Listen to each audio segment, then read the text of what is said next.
Ladies and gentlemen, please give it up for Tim Pilcher. Before we start, in keeping with the Friday Ad Live bit earlier with the car, I have got some nice under bed storage for pine drawers if anyone wants them. See me afterwards. I think this picture up here is a bit of a warning that we're entering a world of silicone, and so that kind of gives you an idea of what these superhero comics are all about. I would like to apologise for the quality of the images. Some of them are a bit fuzzy and some are a bit pixelated and others are just bloody filthy. I would also like to point out that actually the majority of the images in here actually come from mainstream superhero comics. They're not erotic comics per se. They're not being devised with the exception of about 2 or 3. So these are actually real comics coming through. So if the ancient Greek stories have Zeus descending from the heavens disguised as a golden shower or as a swan to impregnate Leda or Europa, then it makes perfect sense that superheroes, our modern day pantheon of demigods, are engaging in sort of copious amounts of sex as well. Superhero comics, as everyone knows, or probably should know, they're simply adolescent power fantasies. They're where the stories and the readers can take over the role of the superhero. They can forget all their kind of worries of braces and spots and actually kind of become something a bit more than that, free from that. But apart from kind of sport, music, comics and you know, computer games, most adolescent boys' fantasies evolve around the mysterious act of sex. Comic creators know this and have been playing to the crowd ever since the first kind of major superhero appeared, which was Superman in 1938. This is a little bit more recent than that. Created by 2 Jewish kids from Cleveland, Ohio, Joe Shuster, who was the artist, and Jerry Siegel, who was the writer. Superman was the Adonis-like hero. He was kind of the epitome of the perfect male physique, even though he was a mysterious visitor from a strange world. But Superman had some serious kinks in his psychosexual makeup. I just wanted to bring in, Hayley was mentioning about Neil Gaiman earlier. There's an interesting side note to this with Sandman. When he was writing Sandman, he said to his editor he wanted to put in an element about, or a story about, some masturbation. And she turned around to him and said simply that there's no masturbation in the DC universe. Which he replied to as, well, that's what's wrong with the DC universe then. This is what else is wrong with the DC universe. Oh, hey, that's gone wrong. I'd just like to say in my defence, this has never happened to me before. It's the curse of the cat. So, running quickly through, a quick recap for those that can't remember. So there we go. So we had the ancient gods having it away. Then we came up with Superman. And we were talking about the fact that Superman has some very strange and psychosexual kinks, mostly caused by his childhood. Where we have... This is Superman number 50... Superboy, sorry, number 55 from March 1957. Here we have Pa Kent, his dad, trying to spank his son. For some reason he'd become principal for the day and trying to spank his son. And for those at the back, I don't know if you can see that, Pa should have been known better than to try and spank Superboy. Why has he been such a tyrant since he became principal? But you'd think that might be a kind of a weird, kinky one-off. But 20 issues later, they're at it again. And Pa Kent still hasn't learned his lesson. Well, at least he's not hurting his hand, but he's using a brush. But obviously, all these kind of bizarre spanking attempts. I mean, he just looks far too old to be spanked. I mean, let's be honest here. It's far too old to put anyone over your knee, really, without some sort of thing going on. But this obviously had some sort of deep psychological effect on Superman, because when he grew up, he started to enjoy watching spankings. And not only did he enjoy starting to watch them, but he started engaging in them. So, not only once, but again, and again. Now, you would think that this might be some sort of like kink that would relate to just the creators, and it may be some sort of weird thing they're going on. But this is an actual letter from a Lois Lane comic, which read, "Dear editor, I represent the North Shore Superman fan club. By a vote of 27 boys and 22 girls for Superman spanking Lois Lane, against 2 girls opposed to Lois Lane getting spanked, we want to protest against your answer to a request that Lois Lane get a super spanking in number 21 of Lois Lane Comics. We like Lois, but she's an awful pest at times. So, please have Superman teach her a lesson and give her a good hard spanking. Please do not refuse our request. Danny Reiling, Winticana, Illinois." So that's the kids demanding this kind of stuff. So I don't know what that says about the 50s, really. But really, at heart, despite him giving all these sort of spankings, Superman was actually more submissive at heart. And that's where he was really at. How wrong was the 1950s that you have President Ike Eisenhower spanking Superman, and Superman going, "And I love it." That's just wrong. This is from the newspaper. But to be fair, Superman wasn't the only kind of superhero who's engaging in sort of kinky spankings, because his good old pal Batman was also up for it as well. So, when Superman's co-creator, the artist Joe Shuster, he fell on hard times. They went into a big court case against DC Comics over the copyright for Superman, and unfortunately they lost in 1948.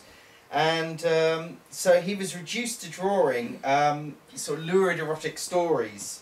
In 1954, he illustrated these kinky tales of torture and bondage in 16 booklets called Nights of Horror. But even then, he had to kind of drag his favourite kind of comic heroes into the mire with him. Here you've got Jimmy Olsen with Lana Lang from the superhero comic, from Superman, sharing a reefer cigarette.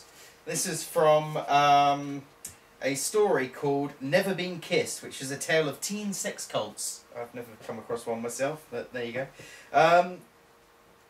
Here we have what looks like Lois Lane being lured into a pit by, I still haven't worked out whether it's a snake, a crocodile, or some amalgam of both, by what looks like Lex Luthor. And here we have Lois and Clark being spanked for some sort of misdemeanour. Now, I don't think Dean Cain and Terry Hatcher even engaged in such shenanigans in the Lois and Clark TV series. Privately, maybe, but we'll come back to the personal kinks of, or superhero kinks of actors later on. This man was responsible for another fetish within the DC Comics universe. He was this Harvard psychology professor called William Moulton Marsden. He was one of the first kind of popular psychologists. He was involved in sort of getting into adverts like the Gillette ads. He was advising Hollywood movie studios and supporting the comics industry. He was a big advocate of comics and felt they were great for educating kids and getting them to read. Marsden believed that women should be worshipped, and that in fact the world would be a much better place if the other 50% of the population was actually running the country. He said about men, give them an alluring woman stronger than themselves to submit to, and they'll be proud to become her willing slaves. So in 1941, under the pseudonym of Charles Morton, he created Wonder Woman with artist Harry G. Peter. As you can see, there are various men willing to become Wonder Woman's slave. It has possibilities. Wonder Woman was the first successful headlining female superhero. Up until then, it had all been about the guys, it had all been about the men. And so she had to really kind of prove herself. Marsden believed that he was a very big exponent of tying up, shall we say. He believed that only when the control of the self by others is more pleasant than the unbound assertion of the self in human relationships can we hope for a stable, peaceful human society. And as you can see, he started to kind of put a lot of this sort of stuff into the comics. And he wasn't shy. He knew what he was doing. He wasn't shy about the sexual element of the bondage scenario either. By saying, giving to others, being controlled by them, submitting to other people, cannot be possibly enjoyable without a strong erotic element. This picture of myself, I think, is just kind of amused me. It's kind of almost like the beginner's guide to bondage, really. It's kind of a how-to. The interesting thing about her lasso, when she was tying people up, is a good explanation, was whenever the villains were tied up, they had to tell the truth. That was part of it. And when you know that Marston was involved in developing the original polygraph or lie detector test, and he was involved with the actual breath element that was strapped around you that would measure whether people started breathing shallowly, you can see where he got the idea from, or incorporated that in the story. Perhaps unsurprisingly, Marston was had an unusual home life as well as a working life. He lived in a polyamorous relationship with his wife and his mistress, Olive Byrne. And they lived in the same house, and he had 2 families by each woman, and they all lived together, and it was all perfectly happy, even up to the point after his death in 1947. Both Olive and Elizabeth decided to carry on living together. Both of them, he took elements of their lives and their characters and put them into Wonder Woman. Now, understandably, all this kind of behaviour sort of raised a lot of eyebrows, both within the comics page and off the comics page. And no more so than with this chap, who Hayley had mentioned earlier, is Frederick Wertheim, or however you want to pronounce his name. He was a child psychologist, and in many ways he was the complete antithesis of what William Moulton Marston was. He actually felt that comics were quite a pernicious thing, and that they were corrupting the youth of the day in the 1950s. He was famous for writing a 1953 book called Seduction of the Innocent, and that was where he really tore into comics and said that actually they're sort of creating a lot of evil ideas in kids' heads. He declared in the book that the Supermen are either half-dressed or dressed in fancy raiment, which is either a mixture of costumes of SS men, divers and robots, which I think is a quite bizarre combination. And also that the blood flows freely, bosoms are half-bared, and girls' buttocks are drawn with careful attention. Strangely enough. He also stated that he felt that Wonder Woman was giving little girls wrong ideas about a woman's place in society. Presumably the fact that they should be running the world rather than the men. Wertheim particularly singled out this cover, which is Phantom Lady number 17, drawn by Matt Baker. And he stated that he felt that it would induce sexual stimulation by combining headlights with the sadist dream of tying up a woman. He also accused comic books of implementing and reinforcing homosexual thoughts, primarily because Robin, out of Batman and Robin, was drawn with bare legs that were often wide open. And that Robin seemed devoted and solely attached only to Batman. Where he got that idea from, I have no idea. I can't imagine what he was thinking of at that stage. But actually, these paintings were by Mark Chamberlain, first appeared in a New York gallery not that long ago, actually, a couple of years back. And DC Comics freaked and demanded them to be removed, but I think that was probably more to do with copyright violation than the actual content. I don't know if you can read that, but that's one of my favourites. It just says, "Oh, hey Batgirl, I didn't see you standing there." Well, he kind of molests Batman. Anyway. But the actual Batman comics themselves have never really shied away from the sexual imagery or issues, as we saw earlier with Batman spanking there. But here we have, this is from Batman Year 1 by Frank Miller and David Mazzucchelli. And we have one of the earliest appearances of Catwoman. This is Selina Kyle before she became Catwoman, and she's as a working lady, as a dominatrix, and she's got her trick tied up on the bed in the background there. Can you read that at the back there? I don't know. No. Okay. It says Selena, don't stop now. And goes, shut up, skunk. You know what I hate most about men, skunk? Please, Selena, tell me why you hate us so. Oh, please. Never met one. Say it again.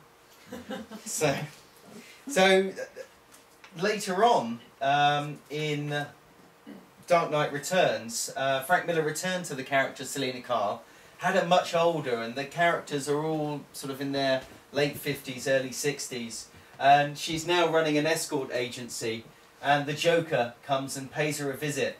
And there's quite a sort of pernicious element here where it's implied that the Joker actually then dresses her up as Wonder Woman, even though she's technically Catwoman, and rapes her and is left there for Batman to find.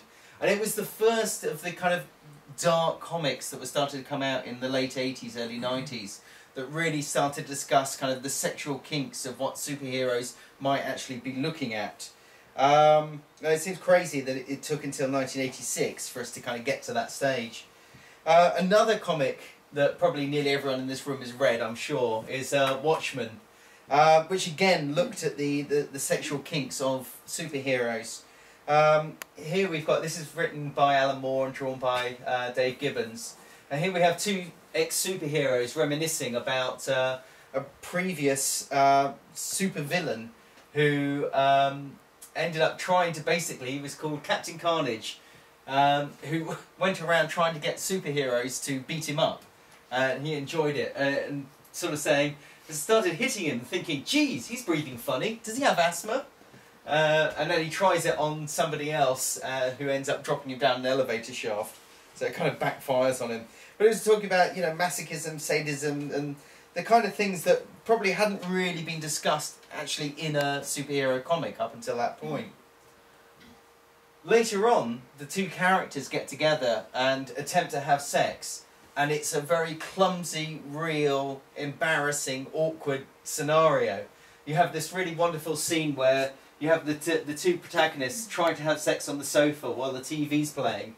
And on the TV you've got this other superhero who's doing fantastic gymnastics, and it's completely sort of contrasting with the fumblings and the eventual sexual impudence of the main character, Dan Drieberg, the Night Owl.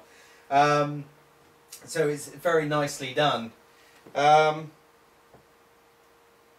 then later on, the two ex-superheroes don their costumes again and go and rescue some people from a fire in a tenement block.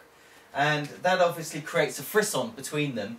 And while they're in his owl ship, they get together and have sex. Now this is how it appeared in the comic, which is a very tender, loving, subtle scene. When they made the Watchmen film, this is how it came out in the film. Or will it? No. Yeah. There it is.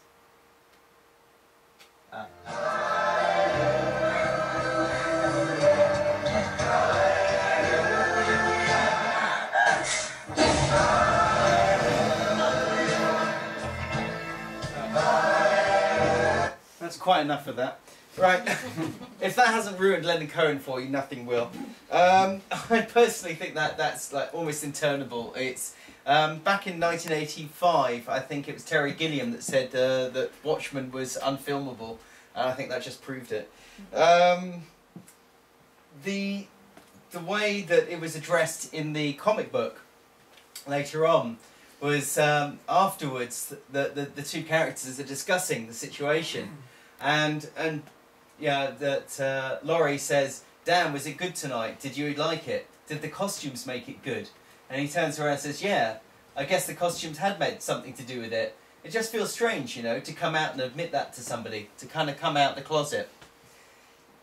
Now, another comic that looked at the sexual kinks of superheroes was a series called Martial Law from 1990.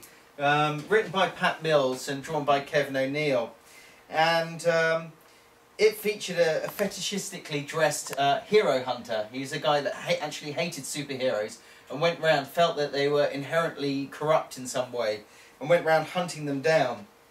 And the premise of the original story was about Celeste, who was a Wonder Woman cipher, basically. who was lusted after by men and impersonated by women. All the women wanted to be her, with getting plastic surgery to have the fake tits and the perfect body, etc.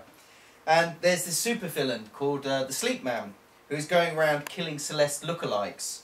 And martial law suspects that the culprit is actually a Superman-like character called Public Spirit, and who's trying to sort of sate his excessive and unnatural sexual desires. Mills discusses how superheroes or superpowers corrupt, and negative body images portrayed in comics mess people up. Ironically portraying sort of, you know, negative body images in comics at the same time. But also looking at the morass of kind of like celebrity culture, and you know, it sounds pretty bleak, but it's actually quite funny as well. This particular scene, this is martial law himself, as you can see, very fetish sort of outfit. This particular scene was sort of based on alleged stories of Olympic swimmers who apparently, according to Pat Mills, used to get together and have shaving parties so that they would swim faster through the water, so they would shave themselves down. So these are all kind of like aquatic superheroes. Whether that's true or not, I don't know. In 1971, a chap called Larry Niven, famous science fiction writer, wrote a very interesting article called Man of Steel, Woman of Kleenex, where he started to actually look at the technical issues. If Superman did actually finally get it together with Lois Lane, and they did actually have sex, what would be the physiological issues involved with it? And he actually wrote, Superman's sex problems are strictly physiological and quite real. EEGs taken of men and women during sexual intercourse show that orgasm resembles a kind of pleasurable epileptic attack. One loses control of all one's muscles. Now, Superman has been known to leave his fingerprints inadvertently in steel and in concrete. What would happen if he accidentally sort of climaxed and a woman was in his arms at that point? He would literally crush Lois Lane to death in his arms. The other issue that he discussed was the ejaculation of the semen. Sorry, we're getting very technical now. Is entirely involuntary in the human male and in all forms of terrestrial life. So it would be unreasonable to assume that it would be otherwise in a Kryptonian. But with the Kryptonian muscles behind it, Kal-El semen would probably emerge from the muscle velocity of a machine gun bullet.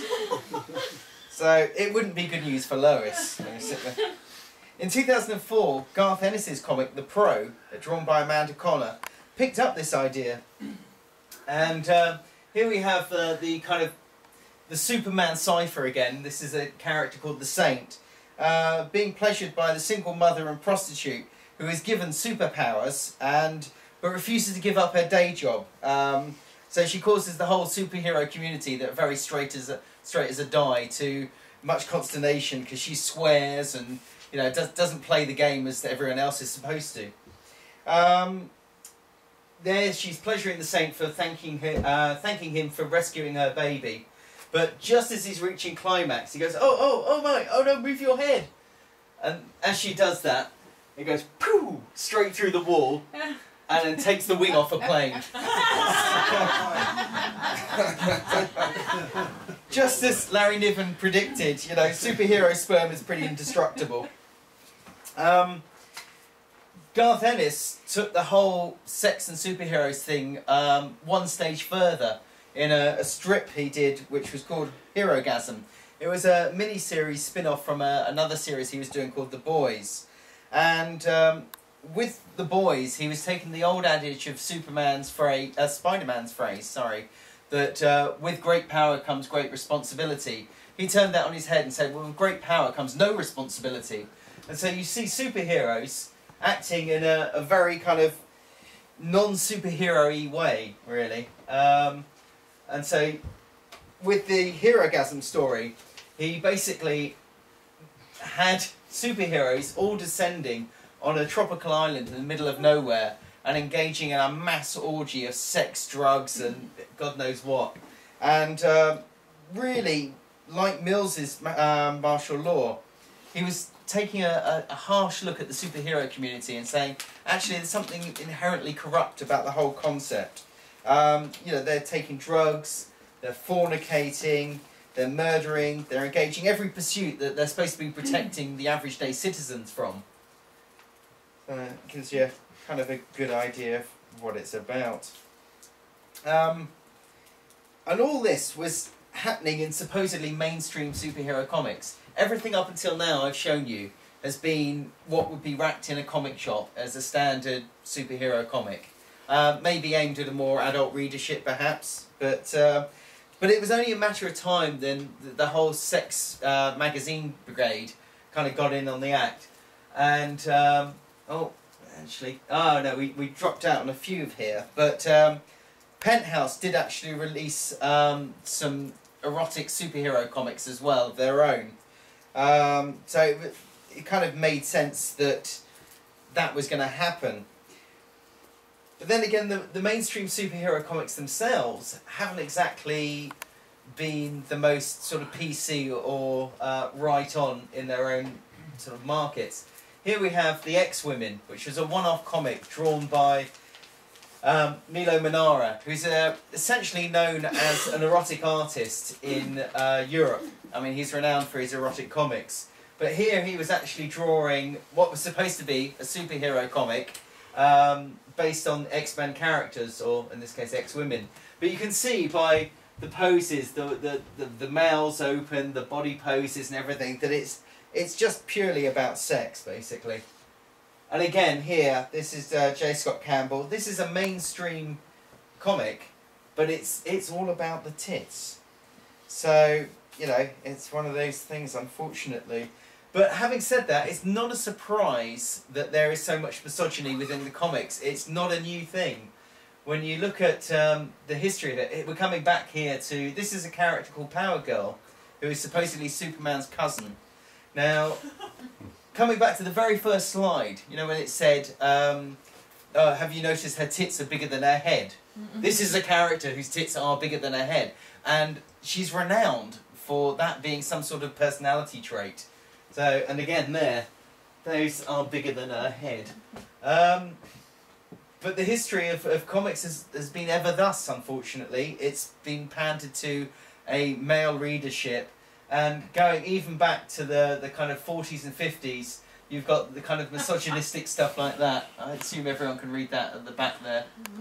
So, and then, sadly, even Wonder Woman was victim of it. So there you had someone like Marsden who was proponing that, you know, he was all very PC and right on, but maybe it was just Wonder Woman that was perfect and not all women. I don't know. But what is it about superhero comics as a whole that sort of induce a sort of sexual thoughts? I mean, obviously there's a lot to do with control and power fantasies and this sort of things, but I think a lot also has to do with the costumes. Cosplay, which is the amalgam of costume and play, pretty obvious, is the hobby of dressing up as your favourite film star, comic book hero, computer game character, or manga sort of fan or anime. I love this picture particularly because A, it shows a couple that are doing and sharing it as a couple, but look at the intensity that this man's set. He's got their white knuckles, he's living it, you know, that's what it's about, you know. So what you get is a lot of people going to comic conventions and dressing up as their favourite heroes. Or as you know, somebody quite close to me once said that cosplay is a fetishism for people that are too afraid to kind of get kinky. And it is a very good excuse to get kinky in public. And just giving you some ideas of people, Wonder Woman is a perennial favourite. You'll see more Wonder Women, I think, at a comic convention than any other. And strangely, very popular with gay men. Gay men like to dress as Wonder Woman as well. I haven't quite worked that one out. But and here, even online, you've got things like Cosplay Girl of the Month. So it's a whole big kink. And again, various people do it in different ways. Here we've got Emma Frost from the X-Men, another version of Emma Frost from the X-Men. And probably the ultimate cosplay, I think all she's wearing is some sort of bikini thing and it's all just paint, spray paint. That's Mystique from the X-Men as well. But it isn't just the fans who are engaging in sort of sexy cosplay. Will Smith admitted he took home his Hancock costume from the film to play with his wife Jada Pinkett Smith. And I quote, "I took the suit home and my wife and I use it sometimes. Just around the house. It's great." So, and in the same way, I would like to say that these quotes actually come from The Sun, so I'm not banking any credibility on them. But apparently Halle Berry, who played Storm in the X-Men, she's admitted saying, "Yeah, I wear it sometimes. Storm never has sex in the movies, but Storm has a lot of sex at my house." Why she didn't use the Catwoman costume that she also starred in, I'm not too sure. It's probably a bit more appropriate. Probably because the film's just shit. So finally, we reach the natural conclusion. This is where it's all going. Well, you are going to get blasted now.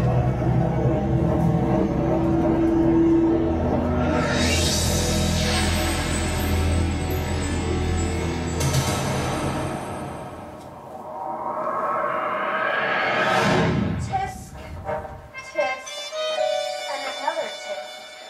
Batman.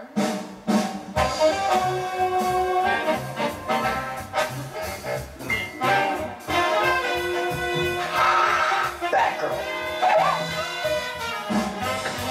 This mask is Batman.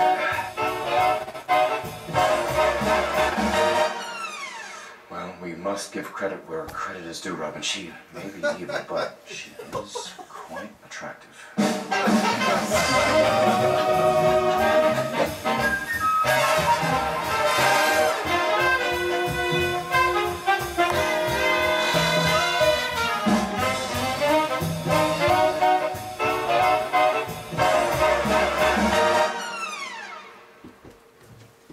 So there we go. I mean, that's... Oh. That's all you get. We'll do another screening for the whole movie next time. But I mean, the superhero porn parody, they spent £100,000 on that production, which I think is probably quite high for a porn movie these days. Not that I know. It was released in May 2010, so last year, and they even put the sex-free version as an extra on the DVD. You can tell that this is kind of like the ultimate sort of geek fantasy, really. This is geeks creating their own porn based around their own superhero comics, to the point where the actor playing Joker had grown a moustache and they covered it over just like Cesar Romero did in the 60s TV series. And they got some of the, I think, costume designers back to help build the costumes or make the costumes. So it's kind of gone a bit insane. It's not the only Batman porn parody there is. There's also Bat F XXX, a Dark Knight parody as well. And then, since this happened, this has been in the last year, there's been this massive explosion in this area. So to the point that we've got the Justice League of porn star heroes here, which, again, just looks really cheesy. But I love the fact that you've got Bill Bailey as Aquaman. He looks different since he's been shaved and he's slimmed down a bit. And Barry Scott as the Flash, straight from the Sillet Bang adverts. So, and here, I just wanted to show this particular image because, not because it's exploiting women, which it probably is, but that it's exploiting rabbits. Never ever pick up a rabbit like this. It's not a good idea. They don't like it. They feel like they're being picked up by a hawk. It's Rabbit Awareness Week next month, so that's why I'm throwing that. Actually, it's this month, end of this month, it's Rabbit Awareness Week, so just in there, it's my public message for everyone.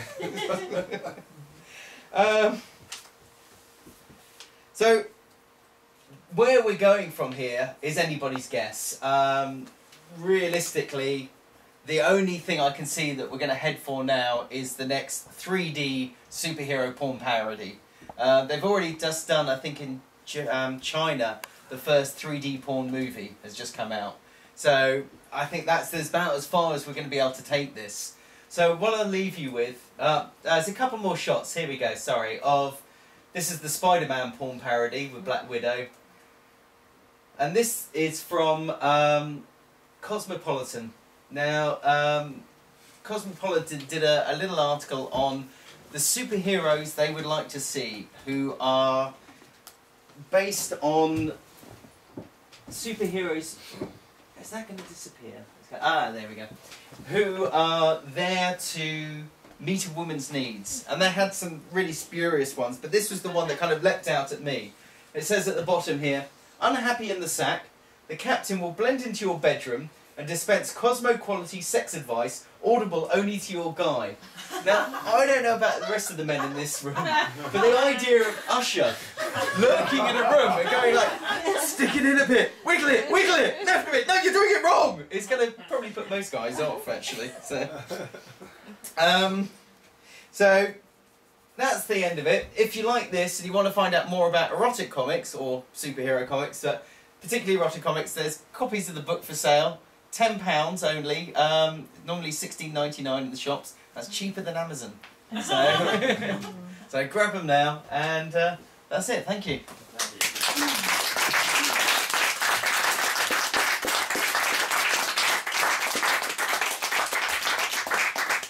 Any questions? Oh, go on then. Have you watched the Batman porn parody, and has the acting got any better in porn films of late? I have to say I haven't, funnily enough. No, I feel I should, for purely, you know, research purposes. But I haven't got around to actually, watching one, I have to say.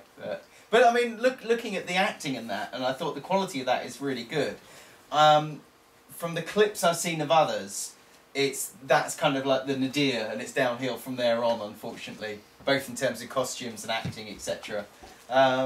But it is something that just seems to have suddenly exploded in the last sort of 12 to 18 months. It's quite bizarre. You know, I think you know when something crosses over into the mainstream when the porn industry adopts it. And I think, this is suffice to say that superheroes are now very much what used to be marginalised are now very much the mainstream. Yeah. If David showed the Batman porn movie in his living room here, would he have to get a special licence? Probably. Just keep quiet. Well, there you go. We have to ask him. There's an audience. There's a willing audience already. There you go.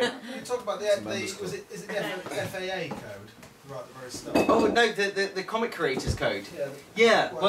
But did they still actually go against that? No, the interesting thing about the comics code just died within the last year. I think it's actually within about the last 6 months. Basically, there was only, I think, something like 3 titles that DC still had in it. Marvel had given up on it completely as a publisher, and Archie Comics, I think, were the last people to actually have the code on there. So I think there was literally one person at the Comic Code Authority turning out the lights and just saying, look, it's totally irrelevant. And it happened, as Hayley was saying, around about that period where comics in the late 80s, early 90s were growing up, and publishers were just saying, it's really not that important. Stan Lee actually broke the mould, I think, round about the late 70s, mid to late 70s, when he did a famous story about Spider-Man's friend Harry Osborn getting hooked on drugs, and you weren't allowed to do drugs references. So he said, fine, we'll just take the code labelling off the cover for those 3 issues, and that was kind of like the beginning of the end, really. And it was a long, slow death at 1,000 cuts, where publishers were just saying, well, we just don't need it anymore. So that was like a self-regulated thing? It was a self-regulated thing set up by the industry after the Senator Kefauver hearings in 1954, which Frederick Wertheim was part of. They, rather than having the government becoming draconian and saying, no, you've got to, you're not allowed to show this and you're not allowed to show that, the industry as a whole got together and said, okay, we'll create this comics code and we won't publish anything that doesn't fit into that code. And the whole concept of that is that the idea that comics are for children. It was, and obviously things have changed since then. Well, that was always the misnomer, you see, and that was the interesting thing, because even back then, comics were really actually selling to a massive, large adult audience. They were selling in their millions. And a lot of the stuff was actually targeted. If you look at sort of the early romance comics, there's romance comics in there for women's girdles and feminine hygiene and things like this. They're obviously not aimed men's trusses adverts in these comics. They're not aimed at kids. You can see by the advertising who they're aimed at. So it was a big misnomer that was led that only... That's the sexy part of it, that the gents in that period of time have accessibility to semi-clad ladies in compromising positions. Yes, because I mean it was the closest they would probably get to that scenario in that period, and you know, so there was I don't know, it was done in spurious reasons. It's exactly the same argument that happened later on with video nasties and with computer games. It's the same argument that comes up again and again and again. Yeah. So it was just comics was one of those in that long chain of we're corrupting the youth when the youth weren't actually the target audience in the first place. I understand that. Yeah. You're talking about the porn, and I'm wondering how much of all the examples you show on a heterosexual, is there any kind of gay superhero porn, given that there is clearly this kind of camp element to the superhero genre, and I mean, in the kind of Batman TV show, you can see that it's really being played upon, and that was something which I think was picked up on by some of the critics of Batman comics. So there was kind of homoerotic relationship between Batman that's and Robin. starting to happen now. I think there is starting to be some superhero gay porn happening. I haven't seen specific examples, but I'm pretty sure that I think there is a Batman one that's being developed at the moment. So yes, that is a logical conclusion going forward on that. There's been gay superhero comics for a long time, since the kind of early 80s, late 70s, early 80s. So there are the comics out there, but I think it's only recently that the films have actually been started to happen. Has anyone done an overtly gay superhero character? Yeah, loads. There's been tons. I mean, there was a big hoo-ha in the early 90s, early to mid 90s, which was a character from a Marvel comic called North Star, who was in Alpha Flight, and that was big proponent of, like, he came out as being gay, and it was like, oh, wow, a Marvel superhero has suddenly said they're gay, but it's not like there hasn't been gay superheroes. There are a lot, and more recently Batwoman came out as being gay, and that, again, it's this kind of spurious thing of, oh, suddenly it's a big sort of PR stunt and everything, but yes, there have been sort of openly gay superheroes all the way through.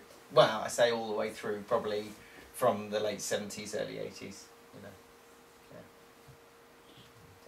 Any other questions? I had another one. Yeah. Sorry. Go on then.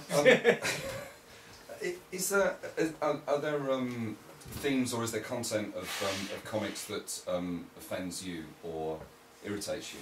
Not necessarily erotic or misogynistic, but what irritates you? What gets your goat when you're Badly drawn and badly written comics kind of get my goat, because there's no excuse for those. No, I think there's some manga stuff on the erotic side that is seriously really quite nasty and you know, quite vicious in some ways, which I'm not a big fan of. You know, a lot of it is fine, but I think there are some very dodgy things there. But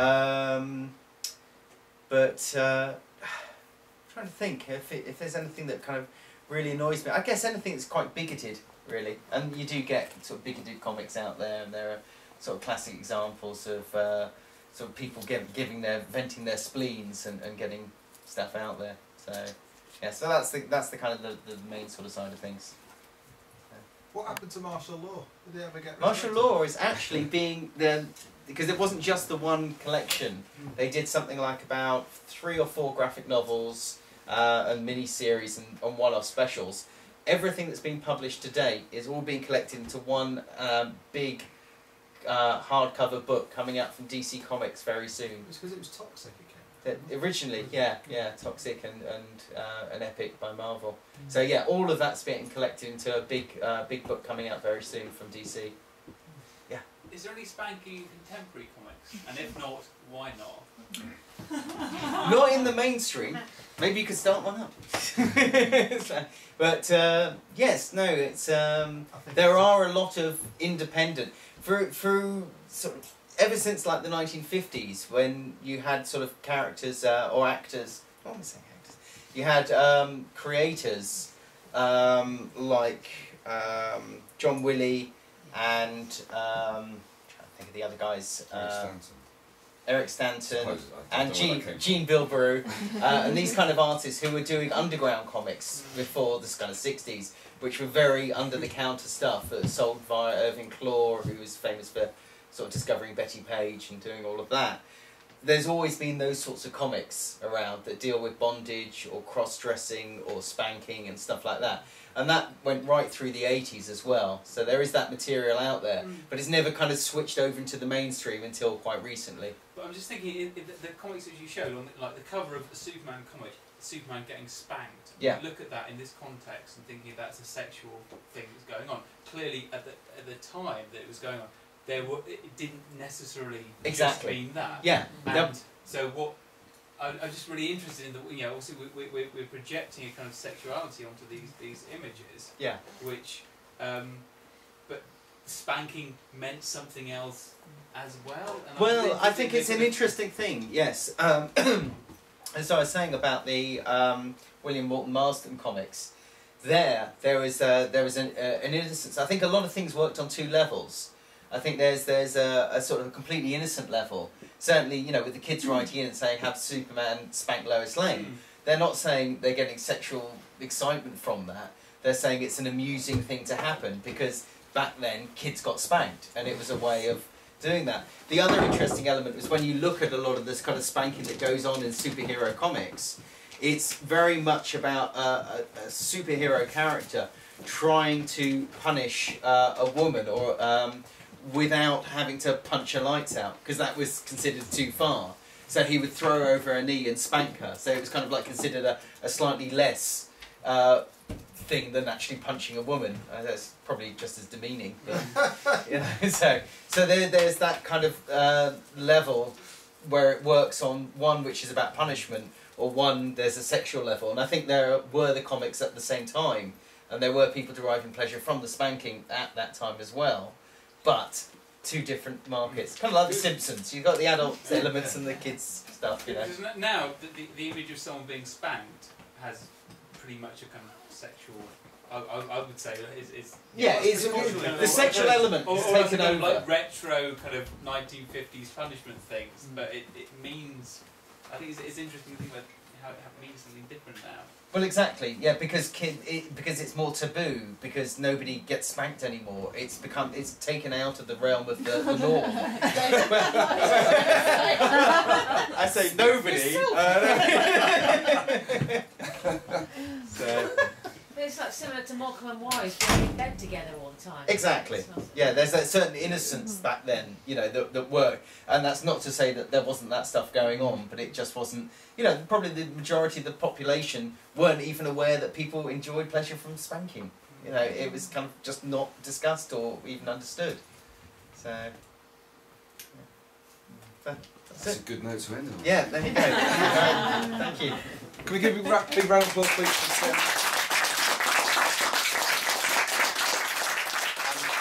And also to Hayley as well.